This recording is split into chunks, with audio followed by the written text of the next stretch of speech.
Hello, my name is Sandhya Iyer. I'm the Economic Development Director for the town of Lexington.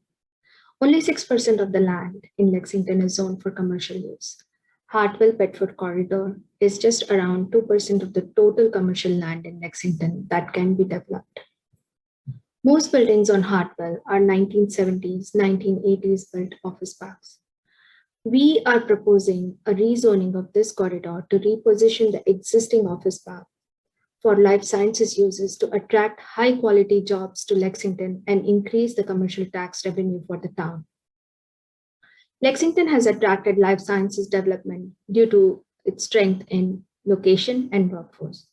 We need to rezone Hartwell to accommodate the growth and demand of life sciences industry in Massachusetts. Why now? The growth of life sciences industry has been exponential in the past few years, and Lexington's life sciences companies are migrating to neighboring communities due to lack of space to expand their existing footprint. We intend to realize the vision of more contemporary work environment, outdoor amenities for residents, improved pedestrian and bike infrastructure, increased taxes for the town, sustainable sites, and improved transportation options for Hartwell Innovation Park through this rezoning effort.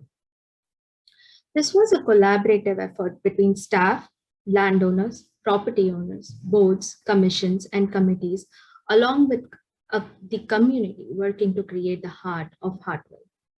The CHIP zoning district is expected to lay the foundation for the future of one of Lexington's most extensive and inclusive commercial districts for life sciences research, development, and growth.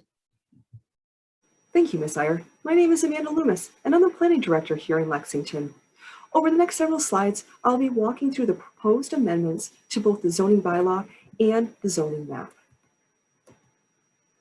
Article 45, the Hartwell Innovation Park, builds upon recent fall special town meeting of 2020, Article 16, citizen petition approvals. The fall special town meeting article, which was also recently approved by the Attorney General, amended both the zoning bylaw and the zoning map. These amendments included increases in building height and lot coverage, removal of floor area ratio or the FAR requirements, a reduction in minimum lot area, in addition to amendments to the zoning map, which are shown on the right side of the screen, and requirements for certain buildings to meet LEED Silver and electrification requirements, in addition to other design standards. Article 45 proposes to amend the zoning bylaw and the zoning map.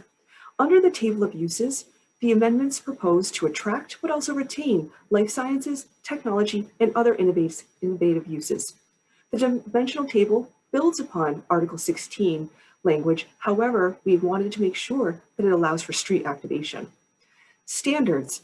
We are setting specific standards for the layout of project, which focuses on best management practices, site circulation, site design, landscape, transportation, and sustainability. We're also amending the zoning map to establish the Hartwell Innovation Park. Through all of this, we want to make sure that the standards and permitting process for developers to follow is clear, consistent, and efficient, but also to ensure that the town has the ability to review projects consistently. We would also then be establishing planning board regulations, which allows for us to say exactly what we want for any project within the Hartwell Innovation Park. Shown on the map here is the zoning map amendments. The dark purple line shows the boundary of the Hartwell Innovation Park, also known as the CHIP. We would be taking existing manufacturing or CM land and government civic GC land and making it into the Hartwell Innovation Park. As you can see, this is along Hartwell, Bedford, McGuire, Westview Street, and Hartwell Place. Also, we have to further amend the zoning bylaw to include a new commercial district, which is section 135 2.2.3. We would be adding the CHIP, Hartwell Innovation Park. The table of uses, which is amended in Article 44 to include new or updated uses like light manufacturing, research development, biotech manufacturing. The new uses of brewery, winery, distillery, and cidery, and also maker spaces would then be expanded here to the Hartwell Innovation Park. Also amending the table of uses, we had to add a new column to go down all existing uses to say if we wanted them in the Hartwell Innovation District by right or special permit or not allowed. But the goal of this was to make sure that we could attract biotech lab developments within Hartwell area. Building upon Article 16 from fall special town meetings approvals, we had to amend the dimensional tables. During the public hearing process, there was some concern that the minimum lot frontage of 50 feet was too low and would create numerous curb cuts and increase traffic. So we were actually increasing it from 50 to 125 feet, but developers who choose to use common driveways, shared curb cuts, and alleyways could actually reduce their minimum frontage to 50 feet. Also, we would be amending the minimum lot frontage. Article 16 was previously at 0, but to ensure for street activation and pedestrian mobility, we increased that to 10 feet. The Hartwell Innovation Park. This is where we actually established the purpose and intent. We want to make sure that we're promoting Hartwell as an area for technology, light manufacturing, research and development, but also supporting businesses. We also want to make sure that we're rejuvenating a 1970s, 1980s office park into a thriving area. But we also want to make sure that this area is sustainable, has design guidelines and other regulations to tell developers exactly what we are looking for.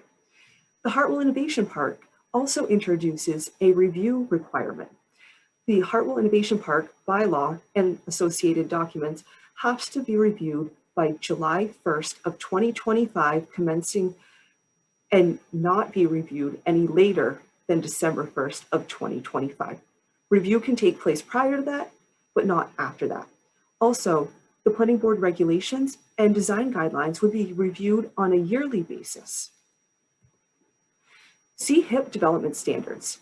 So in this, we are making sure that developers know exactly what types of developments we want. We want to ensure that the sites are easily circulated to promote circulation for both pedestrians and vehicles and life safety. We also wanted to make sure that there is a diversity in the types of buildings being created. We are making sure that all projects are accessible to all, and also ensuring outdoor amenity areas. This can be rooftop or on the ground. Surface and street parking shall be located to the side or the rear, and site circulation needs to be accessible for all. Sustainable and net neutral environmental impacts. This section actually requires all projects to be sustainable on the ground, whether it be through best management practices, low impact development, or other types of sustainable features. As you can see in the graph on the right-hand side of the screen, manufacturing district, also known as the Article 16 language, requires buildings to be 65 feet and above be LEED silver. The maximum height under Article 16 was 115 feet, which is being carried through to today. However, what we are introducing is a sustainable site. This is looking at the landscaping, the infrastructure, everything about the site to make sure it is sustainable, but also getting that LEED certification above the 65 feet.